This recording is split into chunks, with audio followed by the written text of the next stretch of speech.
Respected brothers and knowledgeable people, Allah has created all the human beings for worshipping Him.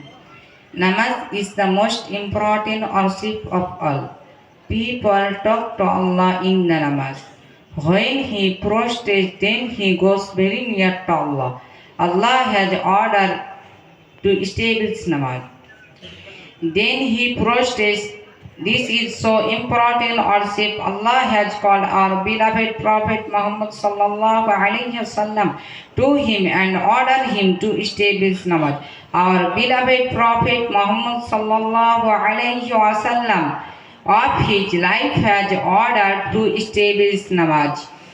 He has said that namaz blesses my eyes.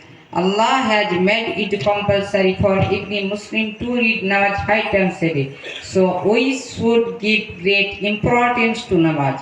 May Allah give us the ability to read namaz 5 times a day. Amin wa akhiru da'wana anil hamdulillahi rabbil alamin. Assalamu alaikum wa rahmatullahi wa barakatuh. আমাদের মাদ্রাসায় যে বয়স